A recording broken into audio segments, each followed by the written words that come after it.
২৪-এর গণ-অভ্যুত্থানে প্রাণ হারানো শহীদদের পরিবার এবার বিএনপির পাশে দাঁড়ানোর ঘোষণা দিয়েছে। গণতন্ত্র পুনরুদ্ধারের আন্দোলনে অংশ নিতে তারা ঐক্যবদ্ধভাবে কাজ করার অঙ্গীকার করেছেন।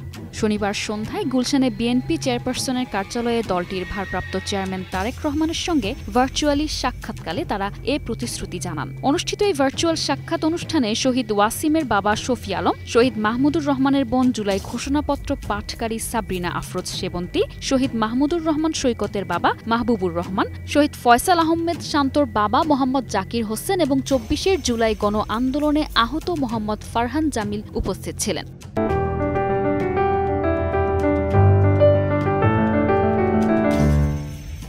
বিএনপির ভারপ্রাপ্ত চেয়ারম্যান তারেক রহমান তাদের সঙ্গে কথা বলেন এবং গণ-অভ্যুত্থানে শহীদদের ত্যাগের প্রতি গভীর শ্রদ্ধা জানান। তিনি বলেন, এই শহীদ পরিবারগুলোর ত্যাগ গণতন্ত্র পুনরুদ্ধারের প্রেরণা হয়ে থাকবে। এই অনুষ্ঠানে আরও উপস্থিত ছিলেন বিএনপি মহাসচিব মির্জা ফখরুল ইসলাম আলমগীর। এছাড়া আমরা বিএনপি পরিবারের আহ্বায়ক ও বিএনপি মিডিয়া সেলের সদস্য আতিকুর রহমান রুমন এবং শহীদ মীর মুগ্ধের ছোট ভাই ও সদ্য বিএনপিতে যোগদানকারী মীর মাহবুবুর রহমান স্নিগ্ধ উপস্থিত ছিলেন। শহীদ পরিবারের সদস্যরা তারেক রহমানকে বলেন, গণ-অভ্যুত্থানে আমাদের প্রিয়জনরা দেশের জন্য জীবন দিয়েছেন। এখন সময় এসেছে তাদের স্বপ্নের বাংলাদেশ গঠনে বিএনপির সঙ্গে কাঁধে কাঁধ মিলিয়ে কাজ করার।